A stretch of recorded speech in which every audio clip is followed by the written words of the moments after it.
Mike. Good morning, everybody. It's a Friday. It's 9 o'clock Central Time, for those of you not in the Central Time Zone. It's time for Coffee with Vic. Coffee, everyone? Coffee. Cheers. First sip of the morning. So Cheers. cool. Salud. Oh, God, that's good. Okay, so it's Coffee with Vic. Here's the agenda for today. First of all, we're going to talk about, well, coffee, because it's called Coffee with Vic. Then we're going to talk about Jen's lawnmower adventure, which I can't wait to hear about.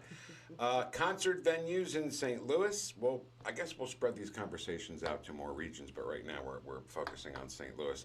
And then concert stories. If you were at a concert where something really cool happened, like Michael, I think, sent us a great story about something that he saw at a Bryan Adams concert. I cannot wait to read that out loud. That's a pretty cool story. I want to give a shout out to Claire D. Jackson, who did suggest that we talk about our concert memorable live show experiences. Yeah. So we'll do that. And we want to hear yours. You got a really cool thing that happened at a concert that you were at. We certainly want to hear about it. And we'll go around the room. And I have a few. I know I'm going to be verbose and loquacious, I'm sure. But there's just a lot of stories I want to tell, if that's okay with everybody. Everybody okay with some stories? I think that's why we're here, Vic. All right. So, coffee. I brought in this because Jen said she broke her French press. And I thought mine was the tiniest French press, and I think it's pretty clear yours is so much smaller. Not so much. A little bit. Yeah, a little bit smaller. It's not much. Now, we talked last time about your French press, and you said, oh, it makes like a half a cup of coffee. Well, my previous French press was duct taped together, and it was cracked, and I was holding out because my father's girlfriend, Debbie. Who sounds how? Debbie be shopping, okay? She's got 8 French presses at home. Every time you say something Debbie said, it's got to be on that place. Absolutely. Okay. Sorry, I haven't smoked enough cigarettes this morning. Let me get you a latte. So the woman claims to have 8 French presses. They are a K-cup enthusiast family. I know they are French pressing nothing at home. Right. So I have been That's so roughing funny. it with my duct-taped French press. And in waiting to see my father again so that I could snag another one of his 8. Now, how is it that he has a collection of French Debbie be presses? shopping. Okay, I'm sorry. I forgot. All right, I see Amazon. She's got the Bed Target, Bath & Beyond, what, like, Bed Bath- rewards got the card. coupon. All right, so she's got the stuffs. I wasn't going to go out and buy a brand new French press if Debbie's got 8 of them just piling up in my dad's garage. Right. So I finally go out to see my father. It's a great visit because the dog can run around the country and get 7,000 miles in while I sit there. Every dog needs 7,000 miles a day. I tell my father I need another French press, and he's like, what happened to your original French press? And I was like, well, it cracked. And he was like, what? As if I had failed in life, mortified him, could not believe I would do such a thing as crack a French press. And mind you, I have never owned a French press that survived. They've all cracked. You're rough on French presses. I'm rough on stuff. Mm-hmm. French presses are delicate, just like... They are a delicate item. I mean, they're delicate. They're thin glass, okay. So after scolding me for cracking it, I asked him when's the last time he's even used a French press, and he admittedly says never in life. Never, ever. Never, ever has he ever. So I hope you back the truck up. He's got the K-cups. So I go give me the French press, right? I mean, go find me a press. And he prefers this little guy, which I did think was the smallest French press alive, but apparently yours is much smaller. A little smaller. I think maybe it's for espresso. I'm not sure, but it fills about half my coffee cup. Huh. But Do it's you really cute. load it up with coffee? Is it really strong, half cup of coffee? No, I mean, just the volume of water alone is only, I don't know. I get a full cup out of mine. Well, you must have small cups. Maybe. It's always good for the refill. Anyway, it's delightful. I do enjoy it. It makes a lovely pot of coffee. So, final note on the story. Is there a cache of French presses in your house now? Or did you just take them one at a time? I take one at a time. I'm a minimalist. Yeah, well, I only take what I need. if nobody's using them over there, if Debbie's using the K-cups. Oh yeah, I'm just tossing this one around the sink haphazardly now. There's 8 more of these, 7 more now where this came from. Do you think you could get her to say for us, Joey, it's Estelle? I'm going to try. See if she'll do that for us. I will surely try. So you're good? Yeah. You got the French press? I've got the French press. We've got our coffee. We have a spread of bagels, I believe, from Einstein's over there. I love Einstein Brothers Maybe bagels. it might be bread company. No, it's Einstein. Okay, I don't know my bagels by sight anymore. I don't either. It's been too long. I know my logos though. I know an Einstein logo from a Panera. Well, and the fundamental difference between Einstein and everyone else, you know, is they got the smear. yes, the schmear perfection. Okay, so let's just check the comments here real quick to see if anybody's, which nobody has. Okay, so let us know you're out there. Let us know you're listening. Let us know you're watching. Let us know you got some stories you're going to tell us about either some concert venues in St. Louis or a really cool concert story that you have that you were at. I got a whole bunch. All right, so we did the coffee. Lawnmower update. All right, well, the lawn is mowed, although it grew back, so that sucks. That is the tragedy. But poor Becca was in the hospital on Monday, and I was impatient, so I didn't wait to communicate with her son, who has this lawn mowing company. Right. We'll hire him next week. It's fine. The lawn will keep growing. So I impatiently get out there, and I'm mowing the lawn, and the hill is 90 degrees, and I'm having like an existential crisis where I'm just like, by the time I pay off this mortgage, I'm going to be like 100 years old. There's no way I'm going to be able to mow this lawn for the rest of my life. Like, how am I ever going to get by? So I exasperatedly finish, too tired to go back up the hill one last time to get home with the mower. So I trek it around the flat block. Huh. Yeah, it's 4 houses down. It's a short walk, Right. much easier than going up the hill. I run into the nice guy on the corner who's always waving hi. How is the nice guy on the He's corner? great. Is he I good? want to have him on this show, Sure, actually, because bring the him in. first time that I ever talked to him, I told him he had a radio voice. Does he drink coffee? I think he drinks. He probably does drink coffee. All right, we'll let him He on even if he definitely doesn't. drinks. So he's got a great. That's So one he's- thing I hate in life, is when I meet like the 18-year-old kid that works at Petco who's going to show us fit. Hi, can I help you? How you doing? I'm like, really? You got that great voice, What and are you're you 18 doing? years old. I'm sorry. So go ahead. So I jokingly say, because he's also mowing the lawn, and I say, hey, you want to come do mine next? And he's like, yeah, I got to do the guy across the streets, and then the girl. Apparently, he's got the whole block on lawnmower lockdown. And so Lawnmower lockdown. I'm like, come on over when you're done. Yeah. You know, I've got a half a lawn, the stuff I couldn't do. And he mowed my lawn at $10. I gave him a $2 tip, and he told me that he was going to be thinking about me while he drank the beer that he bought with the Now, tip doesn't I that make gave you him. feel good? Good? When he goes to the Awkward. bar and he, Slightly unsettled? Yes. let me have a Bud Light. Jen, you bought this beer. Nothing better than that. You made Nothing somebody's better, day. nothing I better. don't imagine a Bud Light in his hand, though. Like, I feel this is more of a Bush situation. No, it's fine. I mean, at least it's an Anheuser-Busch product. Because you're not allowed to drink non-Anheuser-Busch products in the city of St. Louis. Oh, I'm It's so the glad law. they don't enforce that. I'd be So in how's the lawn look? a lot of trouble. It's so okay. I don't know what's up. Like, you know how some lawn is full of grass. Mine is full of like an ecosystem of a variety of different plants, and every time that you chop it down, a new type of plant comes up. Is that right? Those are called weeds. Or mushrooms, Mhm. or I've got the clovers. Sometimes there's like a beautiful little purple flower. And then Love those. sometimes there's this annoying little ball of a flower that is just hideous and everywhere. And then there's like new little things. There's moss I Mm. discovered. Wow. I was like, I've got moss. Can you save some of that moss for me? Sure. Because the fish For the tanks. fish tank. have Yeah, moss I'll balls. ball it up. Yeah. I will make you something very pretty with moss if you bring it to me. I'll bring it. We'll get the moss in here. Love at arts some and point. crafts. But yeah, what a ongoing struggle for no reason mowing the lawn. I Do you hate it. Do you have a lawn? I mean, I have a lawn. I don't do You it. got a guy. I pay somebody to do and it. not her son. No, I'm sorry. I don't pay your son. He's still learning to drive. I understand. It's a trek. We have a hill that's not quite 90 degrees, but pretty darn steep. And I remember the last time I mowed the lawn, it was like, a typical St. Louis summer day, and it was 95 degrees, and the humidity was 1 million, and I thought I was having a heart attack. And I literally left the lawnmower in the middle of the lawn, went inside, had something cold to drink, sat in the air conditioning, Never went back. and never went back. Never stood behind a lawnmower ever I again. did that for 3 weeks in a row, and that's how I ended up in the debacle where I couldn't mow it at all. There was a teacher at the school where my kids went who had a heart attack and died while mowing the lawn.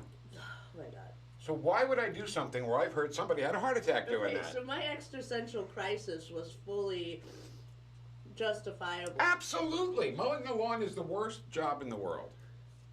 Well, cat litter boxes are pretty bad too. Of all the chores, Yeah. yeah, the poop. The poop is bad.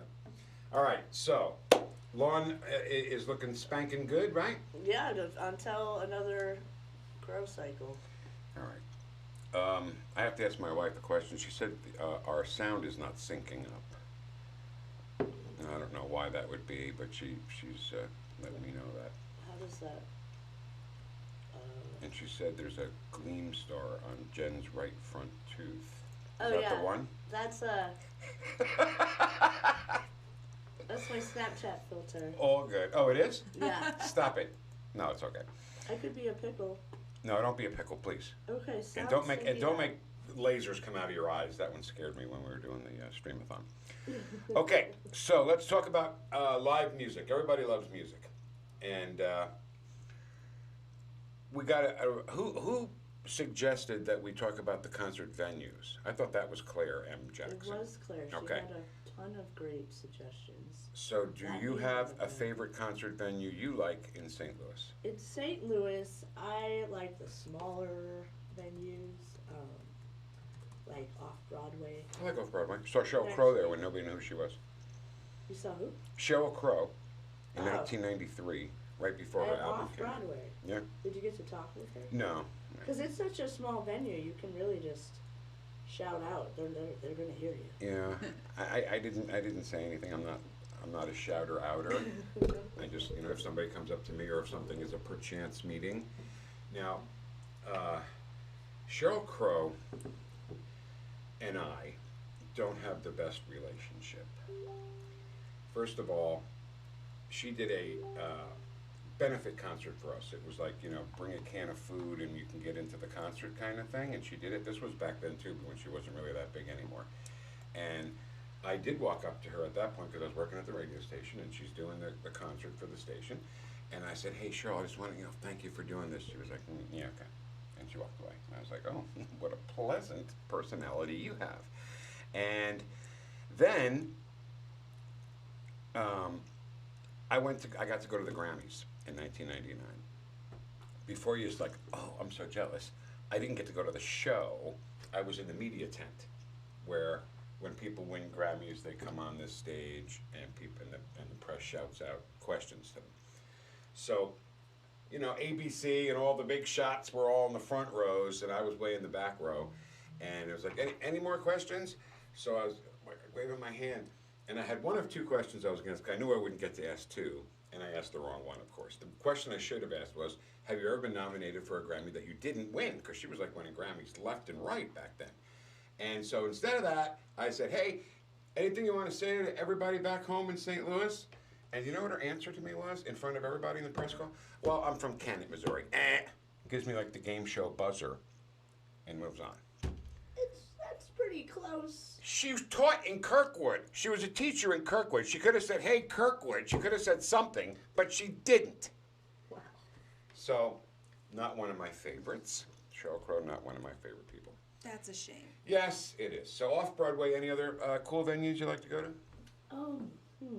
Well, I've seen a lot of cool shows at the pageant. Mm-hmm.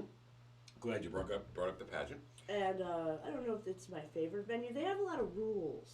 Pageant? Yeah, like they separate the children. Well, that's actually kind of a good thing. It's a but great they get thing. the good seats. My kid got to... They're like closer to the stage. The kids like to be right up there. My daughter needs to be pressed up against the stage or she's not happy. Right. But I think that's a good thing. So the kids get the bracelet and they get to go Right, in. and You they just keep can't them serve out of them. the bar area. Yeah, yeah. But I think that there should be a old people close to the stage area. Hey, I like the old people close to the just like, stage hey, area rule. Just Fix one it row in for the each chair. seniors and slightly above 38. Or You know, 60. just any of So, us who are, yeah. the pageant. Are they still Yeah. doing it? Oh yeah. Okay. Last time I was at the pageant was Chuck Berry's funeral. Oh wow, that, was it musical? Yes, but it was mostly just a memorial. It was a what do you call it? Not a funeral, but it was a memorial service or whatever. Sure. His casket was right there, open Oh wow. in front of the stage, and people came up and talked about him. Paul Schaefer was there. I was outside, and I was like, "Is that Paul Schaefer?" So I got a picture of him standing outside the pageant. Okay, I was like, not in front of Chuck Berry, please. And Billy Peak, do you guys know who Billy Peak is? I don't think so. Billy Peak is a local St. Louis guitar player who met Chuck Berry, and Chuck Berry loved him so much that he took him under his wing, and Billy got to play with Chuck Berry for years and years.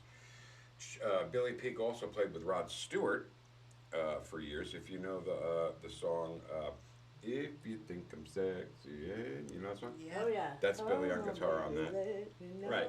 That's him on that. And that I whole think- album, actually, the whole, I think I saw Rod Stewart once with my grandma where and when? downtown. At the, It was like not at the Union Station, but on that street. it wasn't somewhere. inside the arena? No, it was. I don't think it was Rod Stewart you were watching. The women were hot and heavy. I can't imagine what other older man. If it was Rod Stewart, it was in, what do they call it now? What's the, Scott Trade I Center? mean, it was so. I was a child. Enterprise Center. Oh my God, you're right. I'm 3 titles ago. Because I saw I him wish there. I could ask her. Because Billy My has, dad might know. Billy but has I gone on swear stage it was with Rod him. Stewart. Yeah. So, so Billy then played, he did play Johnny Be Good. Billy played Johnny Be Good and did the duck walk, you know, the duck walk when you Yeah. pick your leg up. And that was at the pageant. Becca, how about you? Concert venues? My favorite, I haven't been to a lot of concerts. I've been to a lot of gigs. But I went, there was the pageant too. And my biggest thing about it is I have family that actually works security at the pageant. And when we went there. B&D security? Huh? B&D security? That's what the shirts that they all wear on. They all say B&D. I have no idea. Okay, I know. okay, I walked in. sorry. I had no idea he worked there. I went to go see Good Charlotte. Mm. And this was just a year or two ago now. And I walk in with a group of my friends. I'm like, holy cow, that's my cousin. He's 6'7". You can't miss him. My friends are like, oh, he's security. Like, what are we gonna do? And he's like, don't be trouble now. I know what your family's like. Ooh. Made it the whole concert. Of course we're all grown, we're parents. Until the end, when we're outside, my friend hears that the opening band that she likes was selling merch on the building next door. She jumps the gate outside, and it's as he's getting off work, he's like, I knew it was going to be you. I didn't have to stop anybody all night long. I'm like, it was not me. It was her. Mm. I do not take responsibility. That's so funny. Yeah, it was Barry Manilow. Barry I Manilow. think that, to me, in my head, Rod Stewart and Barry Manilow are almost simultaneous. I'm just saying you never would have saw Rod Stewart in a venue any smaller than Enterprise Center. Was it Sweet Caroline? That's Neil Diamond, Oh, well, shoot. who you also wouldn't have seen in anything smaller I than the have a Enterprise whole Center. panel of sexy older men that I can't tell apart. Right. Well, us sexy older men kind of stick with I it. think you have a type. So I love the pageant as well. The pageant, when I was at the river, it was like our playground. Like we did so many concerts there. We did so many bands that we hosted the shows and we were on stage. Matter of fact, we did our Christmas shows there. It was for the Marine Corps Toys. We called the River of Toys show, and you had to bring a toy to get in the show. And we were there so much, and it was so much our place. There were actually banners of our radio station that was there all the time. So if another radio station sponsored a show, They'd have to deal with your logos. they'd have to deal with our logo. Yep. Uh-oh. And, you know, our friend Sonia Dada played there all the time. We'll talk more about Sonia Dada in a bit. But Heavy rotation. what's that? They're now on my heavy rotation. And more than just "You don't treat me no good." You're still just memorizing the I'm words still to that. memorizing That's the words to fine. that That's song. fine. I trip over that "Shake It" line. What line? The one where it's, "You used to shake it for me, baby, but now you do me wrong." Yeah. What's wrong with that? I don't You know. got it? He sings it so fast, Oh, I yeah. just can't nail it right. You I'm got always the- like a half a step behind. Well, I know Yeah. we got to come. Got to. No.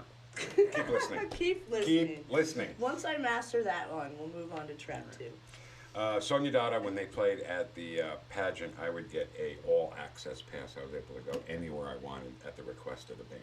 Like, there was lots of times I got to Pigs go. on the roof. I could, anywhere I wanted. If I wanted to walk on stage, I could walk on stage, which I did. So now, first of all, Jim Sullivan is listening and commenting. He said, "Paul Schaefer, the patron saint of bar bands." I love that. Jim, can I tell you a story about Jim Sullivan? Sure.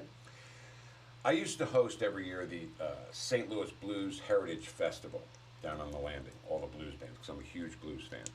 And blues music. I'm a blues hockey fan as well, but we're talking about blues music right now. And one year, they said, "You know what?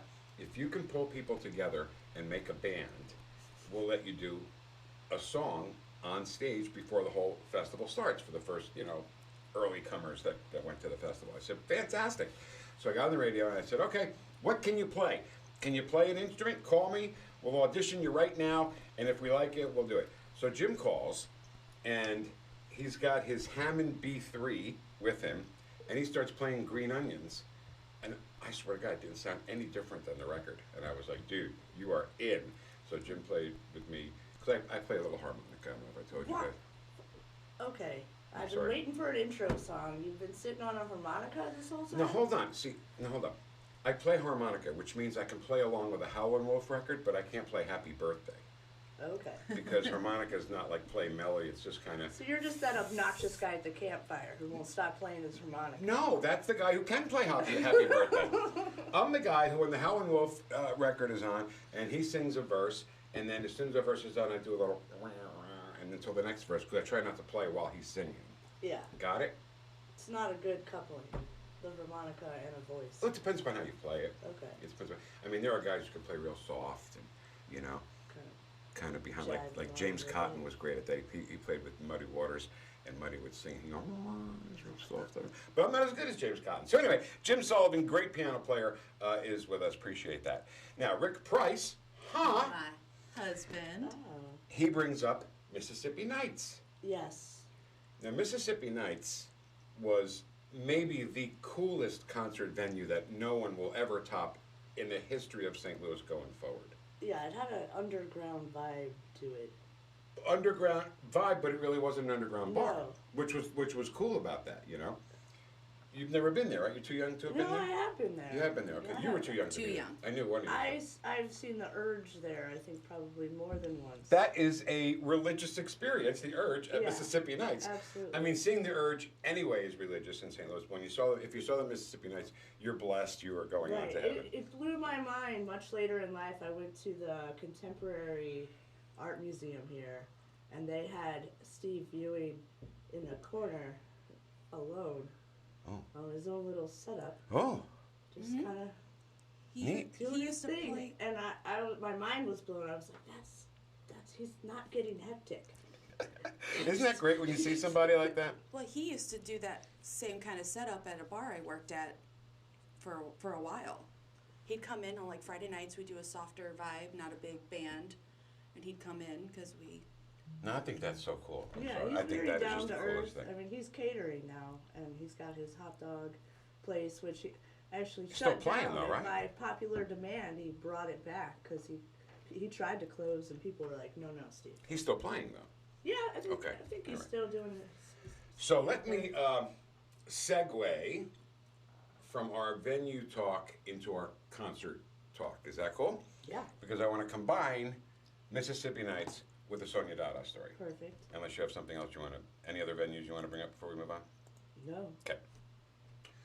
So Sonia Dada hit the scene in 1993, right?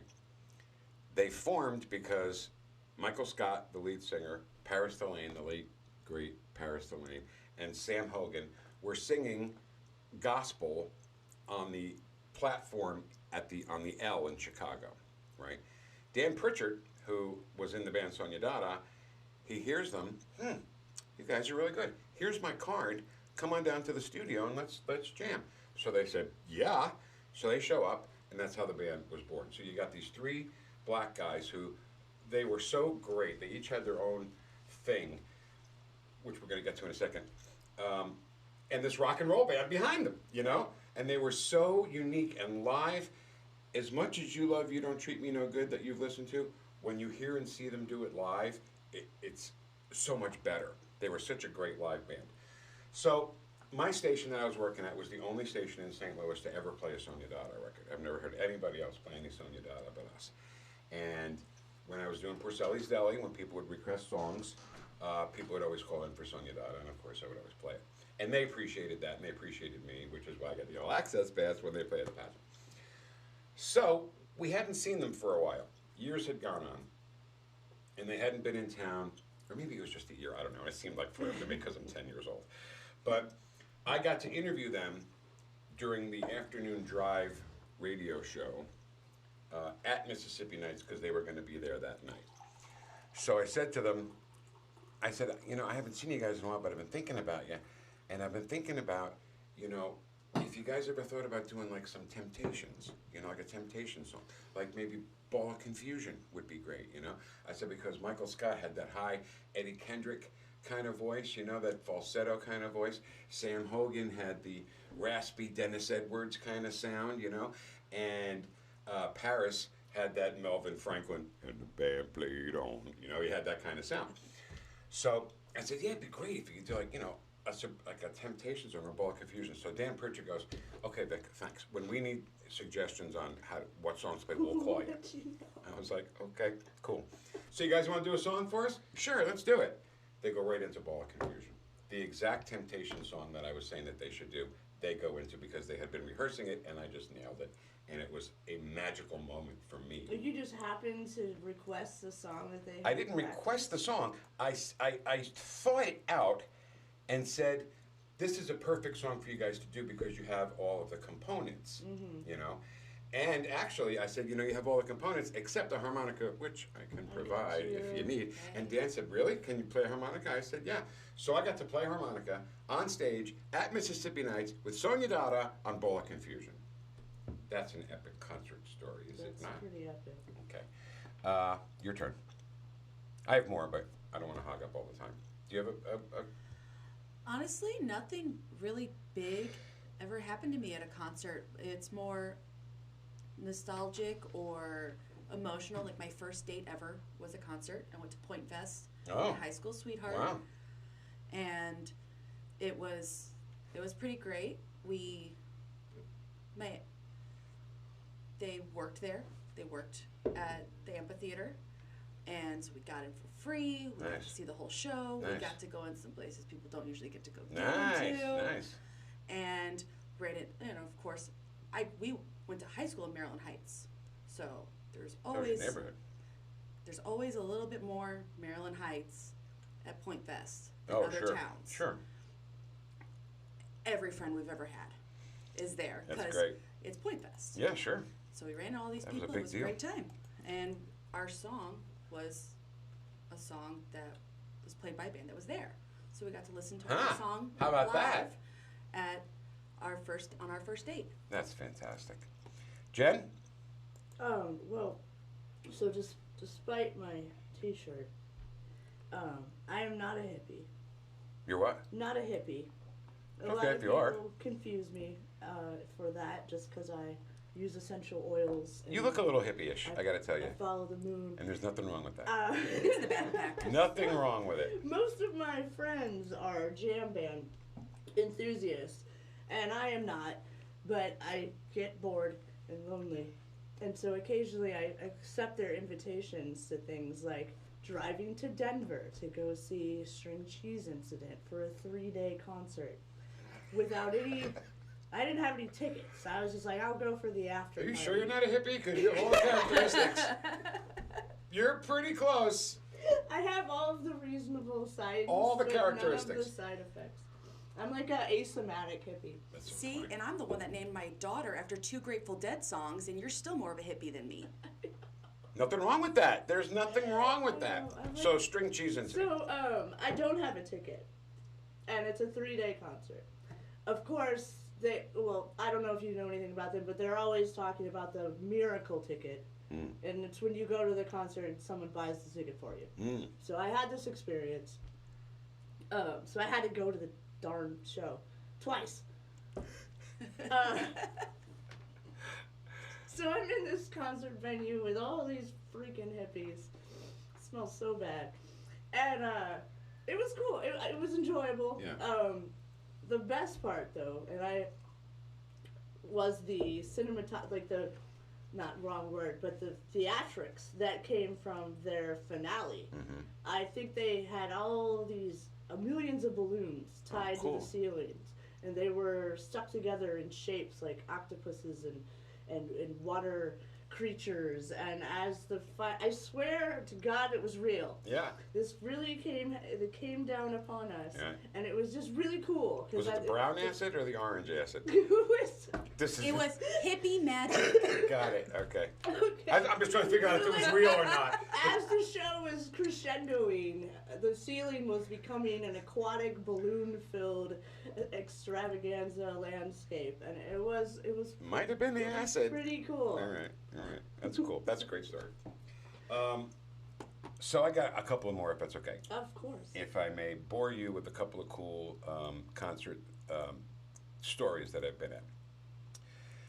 So let's see. We'll start with, okay, my cousin lives in Denver. We drove to go visit him and his family. And when we got there, I said to him, I want to go to Red Rocks. I don't care who it is playing there. I want to see Red Rocks. Have you ever been to Red Rocks? I haven't, unfortunately. You ever been to Red Rocks? No. It's unbelievable. It's made out of rocks, in the cliffs or whatever. And if you're back far enough, you can see the city of Denver behind it, wow. all lit up. And it's a great venue. So we get there, and we had to park on the other side of the parking lot because things were roped off for some reason. So we had to walk all the way across the parking lot in Denver. Have you ever been to Denver where the air is very thin? Yeah, I it have not. takes the I had to stop. away. Yeah, I had to stop. So we get to the box office and we find out, just out of sheer luck, Lyle Lovett and his large band are playing there that night. Let's get 2 tickets. Buy a ticket for me, a ticket for my cousin. We go back home, we put on the news, and that happened to be the day that Jerry Garcia died. You're a Dead fan, right? Or you just happen to name kids after Dead songs? No, Okay. I listened. It's not coincidence. Not coincidence. What's his name? Keep trucking? My daughter. Magnolia. My daughter's name is Scarlett Okay. and Marie. Okay, that's cool. So, Jerry Garcia died that day. So we go back to the concert, walk across the parking lot, stop, finally make it to our seats, and the lights go out for the show to start. But not all the lights came on. One spotlight came on a bar stool, and Lyle Lovett was sitting on the bar stool. Are you okay over there? I'm sorry. Yes, What are you doing? I gotta plug in. I'm trying to be sly about it. You blew it. You blew it. So plug in. So the spotlight comes on to a bar stool, and Lyle Lovett is sitting on the bar stool. Now, a little bit of history. There was an album that came out in the early 90s, or maybe even late 80s, called Dedicated, D-E-A, Oh, Dedicated. that's so clever. And a lot of contemporary artists doing Grateful Dead songs. Dwight Yoakam did Truckin', and Lyle Lovett did Friend of the Devil on that album. So the spotlight comes up, Lyle Lovett, just on an acoustic guitar, doesn't say a word, and does Friend of the Devil. When he's done, not a word, light goes out, lights come back on with Lyle Lovett and the large band. If you didn't know Jerry Garcia died or know who Jerry Garcia was, you had no idea what was going on. That's what was really cool about the moment. And that was the coolest tribute to somebody who died I think I've ever seen. Yeah, it's very classy, Subtle, classy. elegant. It was great. Elegant. It was great. So that's my Lyle Lovett story. Did you cry? No. I didn't cry. Inside I cried because it was so cool. So we got a comment earlier that was such a funny story. Michael. Yeah, read the Bryan Adams story. Okay, I had to look this song up to really get the It almost sounds like It's a flamenco-y, real doesn't it? slow song. It's not a song that would cause a riot. Here's the thing. You're talking about Have You Ever Loved a Woman? Yes. The thing, when that song came You out, loved a woman. right. Tell her that she's alright. When I first heard that song, when it came out, when I didn't hear the song, but I heard the title, I was like, huh, I wonder if that's a cover of a song that Eric Clapton did called Have You Ever Loved a Woman, which is a straight-ahead blues song, and it's not. Okay, so guys. Alright, so Michael Standick says Bryan Adams, acoustic at the Sheldon, solo performance until the end, joined by one of his guitar mates. In the middle of the song, When You Really Love a Woman, a guy in the back breaks his beer bottle while arguing with his girlfriend. Bryan stopped mid-song to chew the guy a new one and has the 80-year-old ushers escort him out. The guy leaves and we all looked at Bryan, who was just smiling, and said, that song affects people differently. That's a great story. That song is so emotional, you know? Yeah. And this guy's arguing with, he's doing exactly the opposite of the song. He did not love that woman. He did not. And he should have been, he was taken out, right? They took him Yeah, out. they took good. him out. Did the girl get to stay? We're gonna have to ask Michael, did the girl get to stay? Did someone cherry pick? Yeah, Michael, update us on Buy her a new beer? that. He should have bought her a new beer. Yeah, or Get her a new man. Chardonnay. Or a new man. Or if Brian wasn't busy that night, him. Yeah, That's a great story. It is. All right, so I have to tell my John Mayall story. Mm-hmm. John Mayall, he has a band called the Blues Breakers. He has for many, many years. People that have come out of the Blues Breakers, Eric Clapton, Jimmy Page. I mean, it was like the stepping stone. When you're in the Blues Breakers, you moved on to something bigger. Mick Taylor, who played with the Stones, was in the Blues Breakers early in his career. He was 19 when he joined the Stones, so he had to be 17 or 18 when he played in the Blues Breakers. So, in 1980, John Mayall's Blues Breakers are going to play at a venue in New Jersey called the Capitol Theater, which was kind of like the coolness of Mississippi Nights, but it had seats, like a theater. And on the bill with him, it was called John Mayall's Blues Breakers, kind of a reunion. So it was obviously John Mayall, Mick Taylor, who played with the Rolling Stones, played guitar. John McVie from Fleetwood Mac, who was in the Blues Breakers, was in the band, and Colin Allen on the drums. That would have been great because I'm a little bit of a Stones fanatic, so if there's anything Stones related to a concert, I'm there. So we were just going to go there and see Mick Taylor and be that close to Mick Taylor and just lose our minds, right? So a little bit into the show, maybe a quarter into the show, John Mayall says, hey, I got a couple of people I want you to meet. Ladies and gentlemen, here's Sippy Wallace. Sippy Wallace made blues records in the 30s and 40s, okay? And she did Suitcase Blues. She might have done Mighty Tight Woman and I can't think of the other one. And she walks off. So I was like, wow, that was really cool. He brought out Sippy Wallace. That was great. Okay, I got somebody else I want you to meet. Ladies and gentlemen, Albert King. And I'm like, oh my God. And Albert King is kind of like a St. Louis, and they kind of like adopted home with St. Louis. And he did 3 or 4 songs. And I was like, I'm losing my mind. Does some more stuff, come back. Wait, I got somebody else I want you to meet. I said to my friends, my God, what's going on here? Buddy Guy and Junior Wells, like Chicago blues legends, right? So they do some songs. And then they come back at the encore, and this encore jam at the end, and they were all on stage at once, and they were all playing at the same time to finish the show. So that was 1980. Fast forward to 1993. I'm here in St. Louis, and I'm in a play in Edwardsville called Measure for Measure, Shakespeare play. And one of the girls who was in the play's husband is a big blues fan. So we start talking, music and blues. So I told him the story I just told you, and he goes, this all sounds very familiar to me. And I'm like, well, how could that be? He goes, I have a tape at home called Blues Alive, which I think is what you're talking about. Sure enough, the show I was at was recorded. And he has it on cassette. And he had it on, VCR at the time. Oh, okay. Yeah. Even better. So you could watch it. So I could watch it. I wonder if you were on there. I was not. Trust me. I watched it with a microscopic eye to see if I was in it. I was not. But all that stuff is there. So I thought that was pretty cool that they made a commercial tape out of a show I was at. I thought that was pretty neat. Yeah.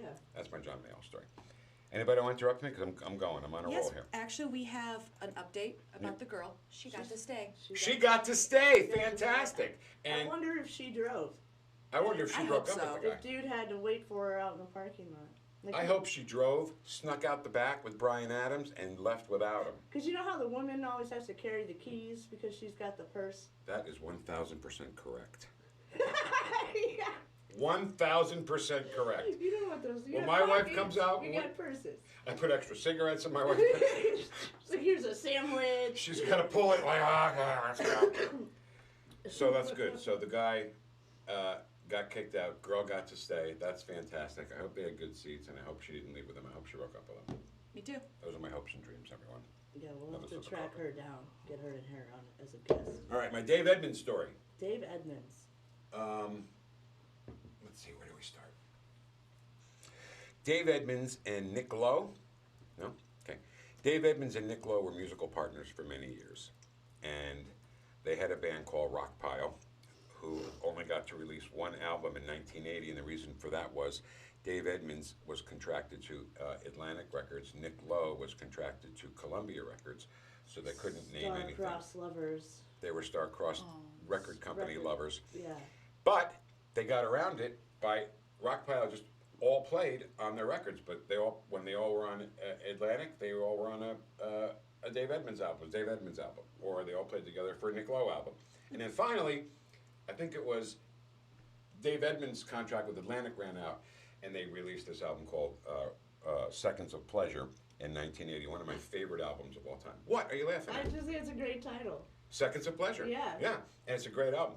And if you bought one of the first like 100,000 copies, it came with a 45, I know. smaller records, okay, and of just Nick and Dave doing Everly Brothers songs acoustically, which was neat, and I did get it that early, so I got that. Okay, so I have a ticket to see Rockpile at the famed Capitol Theater in Passaic, New Jersey. The 2 nights prior to the Capitol Theater show, they played at a really great concert venue in New York City called the Ritz. And that show was recorded for a show called the King Biscuit Flour Hour. You guys remember the King Biscuit Flour Hour? No, but I'm intrigued. Another great title. And King Biscuit Flour, Flour, that was a type of flour, and they just sponsored the hour. So it was the King Biscuit Flour Hour. It's nothing hippie or flour about it, F-L-O-W, it was F-L-O-U-R, King Biscuit Flour Hour.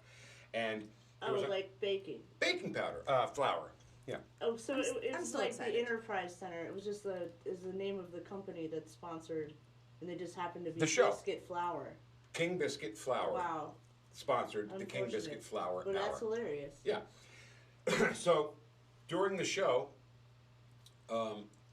it wasn't live, and I found out about this later. But Nick Lowe says from the stage, "Oh, you know, you have to pardon Dave. He's not his effervescent self tonight because he's not feeling good. He's under the weather." Yeah, he was so under the weather that they canceled the show that I had tickets for at the Capitol Theater, and I didn't get to see him. They broke up, and I never got to see Rockpile live as Rockpile. I was pissed. So a year later, 1981, the famed Capitol Theater has their 10th anniversary concert, right? Allman Brothers Band, Hart, Steve Forbert, Dave Edmunds, Edgar Winter. I mean, the show just went on forever. It started at 7 o'clock at night, and we didn't get out of there until like 5 or 6 the next morning. That's how long the show was. And Dave Edmunds premiered his new band that night, his new British band, because Rockpile had broken up. And I was like, wow, these guys are great. So we watched them do a couple of songs, because that's all I got to do. Everybody did a few songs. It wasn't Right. like full. Except the Allman Brothers, you know, they had to do the 20-minute. Well, even one of their songs is half the song. Right, so. right. So then that was October of '81. May of '82, Dave Edmunds comes to this place called the Ritz, which was really the coolest concert venue ever. And we went there and we watched the show. And the Ritz was weird. It was a general admission. You know, they have this big, gigantic dance floor, and you just stand on the dance floor. But there were tables up top in a horseshoe shape, and most of them were reserved, but you had to get there first come, first served to sit at the table if you wanted to sit at the table. So we were literally, like 12-year-olds, the first people in line. Literally the first people to walk in the door. We went up and we sat at the table. So now we got this table that you look down over the balcony, and the band is right there, right there. Now, why they make that table the one that's right next to the dressing room, I don't know, but it was right next to the dressing room. Gosh. So I'm sitting there, and over my friend's shoulder is Mickey G, who was the guitar player for Dave Edmunds in that band. And I said, I think that's Mickey G standing behind you. So I said, well, go ask him if we can buy him a beer. I said, I'll do it. So I said, Mickey, I hate to bother you, you know, but we're big fans. Can we buy you a beer? Oh, yeah, mate, that's great. Oh, you know, and we sat and we had beers and did other things that was okay to do back then. Thank you. And he just really liked us. Quaaludes? What? No, it was heroin, and we were all dead. We're all dead now. None of that. Anyway, so we told him, I'm sorry, I forgot. In between then, Dave Edmunds came back to the Capitol and did a full concert that was recorded. And when MTV first came out, when they were really a great music channel, every Friday night they had Friday night concerts. And the Capitol Theater show we were at was one of the Friday night concerts. And I'm like, oh my God, this happened again. So we recorded it on VHS. And I said to Mickey, I said, you know, I have you at the Capitol on VHS. And he said, oh, I'd love to see it. I said, I'll get it to you somehow, you know. So right before they go on, he goes, hey, you guys are great. Why don't you, he had the itinerary for the rest of the tour. Why don't you guys pick a show and, you know, put you on the guest list? I was like, wow, cool. I was like, how about that one? It was a place called Big Man's West in Red Bank, New Jersey, owned by the big man, Clarence Clemens, from Bruce Springsteen's band. He owned the bar. I said, how about this? Yeah, how many? 3 people? Yeah, great, you know, plus 3. So 4 of us are supposed to get into the show for free at the Big Man's West. So that night comes up and we're in line, and I said to myself, what have I done? There's no way when I get to the front of this line, they're going to say, oh, sure, come on in. So I get to the front. I'm on the guest list. And he goes, what's your name? I said, Vic Porcelli. Oh, yeah, plus 3. Right this way. So I get in for, oh, by the way, while we're standing in line, the big man, Clarence Clemens, walks right by us. And trust me, he was... Like he owns the place. Like he owned the joint. That was great. So we get into this Dave Edmunds show for free. At that time, Dave Edmunds had an album called D.E. Seventh, which had a song on it called From Small Things, right? Bruce Springsteen wrote that song for Dave Edmunds. Never recorded it, just wrote it for Dave. So we're watching the show, you know, doing great old songs. And then there's just a cool kind of murmur that went along the crowd. Sure enough, who walks on stage? Bruce Springsteen. In this small bar of about 300 people. And Bruce starts singing From Small Things. I said to my friend, do you realize we're the only people on earth, us 300, that have seen Bruce Springsteen sing this song? Because he's never done it. He wrote it for somebody else. So he does that. They do a bunch of Chuck Berry songs, a bunch of Little Richard songs, and they're done. And then Bruce, instead of walking backstage and out, just jumps off the stage onto the dance floor. Walks right by me. I put my hand out, gave me 5 on the way by. Wow. It was cool, really cool. You know, that was a long time ago, because I don't think Bruce is jumping off any stages these days. He's not even walking on many stages these days. But you have to understand, at the Jersey Shore, if you've seen Bruce Springsteen do something like this, it's kind of like a status symbol. Because It's a badge. it is a badge of rock and roll honor, you bet. There was a bar called the Stone Pony in Asbury Park, New Jersey. And you'd always go to those shows because you never know Bruce could jump on stage, and he never does. You never see it. But he does it all the time. And I just happened to see it at this Dave Edmunds show, and it was fantastic. So bottom line, I have a tape with me, a VHS tape of the Dave Edmunds show that I want to give to Mickey G, right? And I have some other things for him. And they were on the bus, and I said to the bouncers, I said, I need to see Mickey G. He's like, no, you can't meet Bruce Springsteen. I said, dude. I'm good. I'm good. I need to see Mickey G, Dave Edmunds' guitar player. He argued with us for like 45 minutes. Finally, Mickey comes out. I give him the tape and all the other presents I had for him. And he was like, oh, thanks so much. And he takes down my phone number and my address, and he sends me a Christmas card that year. Oh. Mickey G sent me a Christmas card. Anyway, I hope he's still alive. All right, I have one more story, and then I'll call it quits for story time All right. on Coffee with Vic. But that's what we're supposed to do here, right? We're supposed to tell stories, right? Absolutely. So, years ago, when I was at the radio station called The River, we were chosen for a couple of years to be the station for the Children's Miracle Network, which raised money for St. Louis Children's Hospital and for Cardinal Glennon Children's Hospital, and we would do the show there live for 11 hours every day for 4 days. 2 days at Cardinal Glennon, 2 days at St. Louis Children's Hospital. 6 in the morning. I'm sorry, 13 hours. 6 in the morning till 7 at night, raising money for the hospitals. The first year we raised $700,000 in 4 days for those two hospitals. And we met some amazing kids. One was a little girl. She was about 10 or 11 years old. She had cystic fibrosis, you know. They would put her on the machine, and when you talked to her, she'd sound like this because they were like, you know, knocking all that bad stuff that was inside her around. Yeah. And the thing about this girl, nobody came to visit her. And all the time we spent there, I never saw somebody come and visit her or be with her. And I'm like, what in the hell is going on here? So we just thought, she was like we made her the star. This was at Cardinal Glen. We made her the star of the show. And she sat on my lap, and she sat on Trisha's lap, and she sat with us, and we had fun with her. And so that was at Cardinal Glen. Then, the final day, the final hours of the fourth show at Children's Hospital, we were taking phone calls to really make people call and donate. You know, it's a great cause, 2 great hospitals. I agree. And so they said, Amanda's on the phone from Cardinal Glen. I said, put her on the air.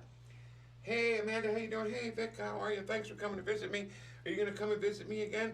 Sure. I said, you name the day. When do you want to come? She goes, tomorrow. I said, yep, I'll be there tomorrow. You bet. So my son had a baseball game that morning, and he and I brought a bunch of CDs to bring to her to listen to, and my son in his dirty baseball uniform and we walk into Cardinal Glen and we visit him. And one of the albums, one of the CDs was Lenny Kravitz CD. She goes, oh, I love Lenny Kravitz. He's my favorite. And it's not like she just said it because she had all these CDs, and she had Lenny Kravitz was her favorite. I said, well, he's going to be in town like in a month. Do you want to go? And she was like, yeah, I'd love to go. I said, I'll get you tickets. So I got her tickets, 4 tickets for her and her family who never came to visit her. And we got to the venue, and the girl who was the promotions director at the time, Julie Johnson. That was my last brain cell to pull Julie Johnson's name out of my head. Hi, Julie. Brain cells are now gone. She says, I need her now. I said, take her. Now, this girl's got cystic fibrosis, so she can't run or even walk fast, right? So Julie puts her on her back, piggybacks her backstage to go meet Lenny Kravitz. Oh, my goodness. Wait. So she's talking to Lenny Kravitz backstage, and Lenny says, hey, Amanda, do you want to come on stage with me tonight? Brings her on stage, sits her in a chair, and says, this is my new friend Amanda, to the crowd. The crowd goes nuts, cheering for Amanda. And then he sang a song right to her, never took his eyes off of her, and sang her a song. And the crowd went crazy. Went crazy.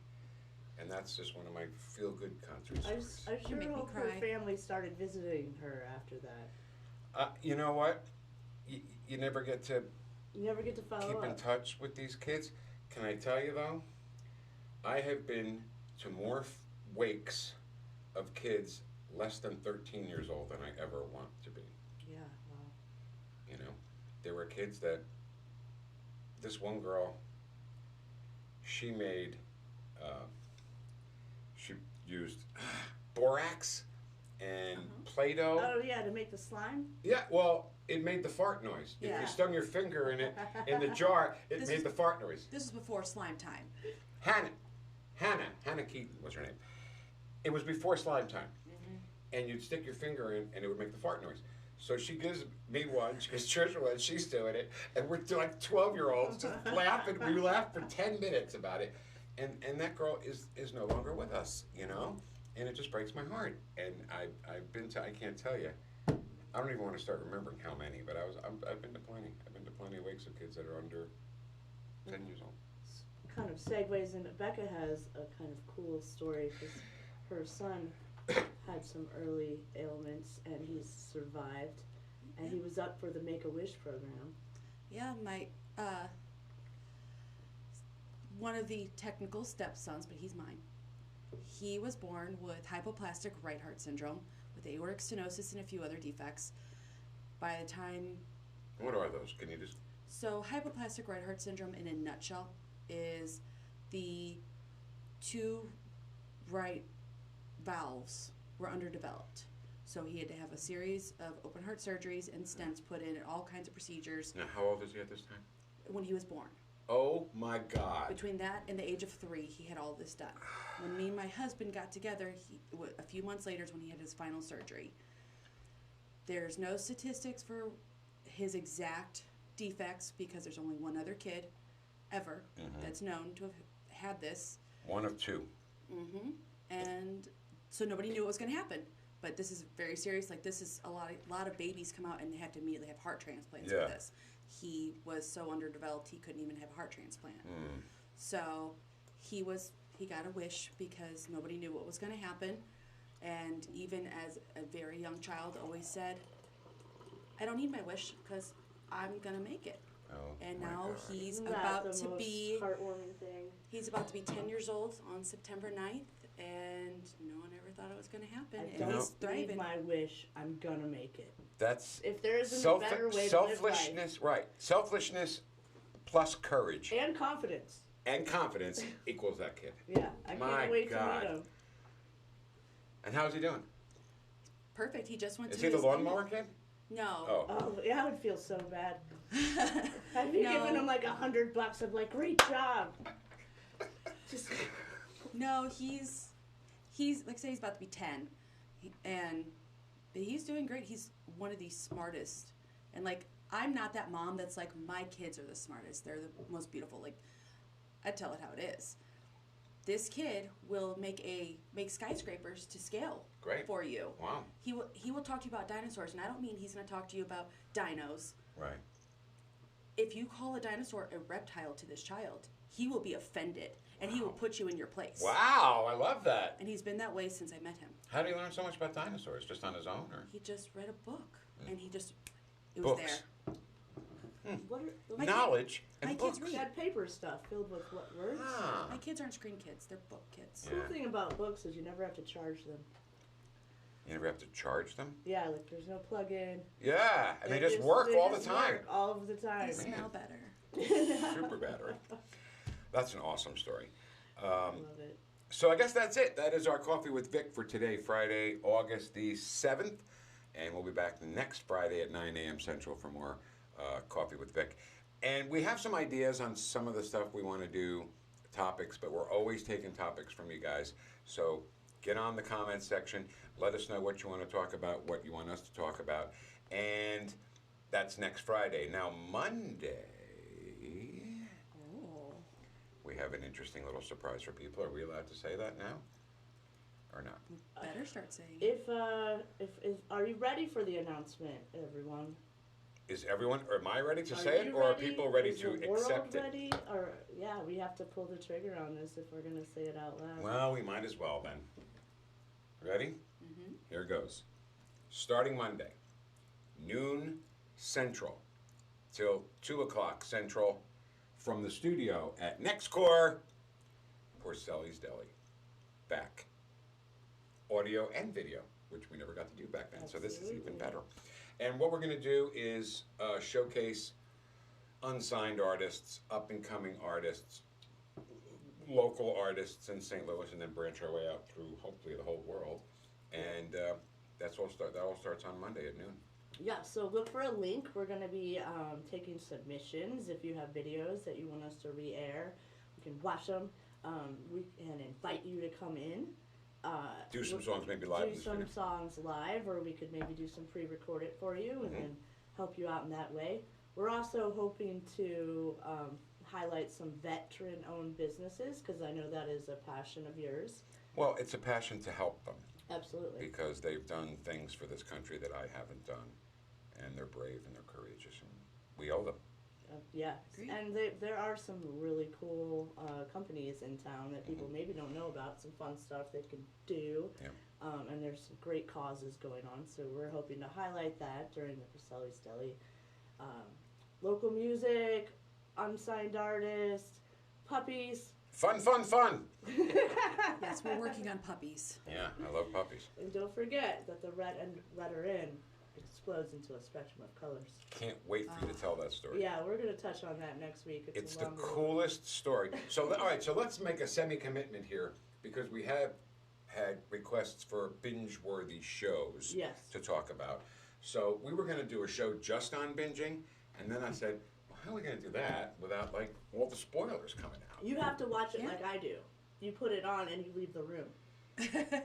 Have you gone back? I went back to Money Heist and I saw that there was like 5 or 6 seasons, and I got overwhelmed. There's 4. Okay, and I was like, "There's no way I can ever Okay. accomplish this." Oh my God, I got have to walk you commitment through this issues. gingerly. Listen to me. Are you listening? Yes.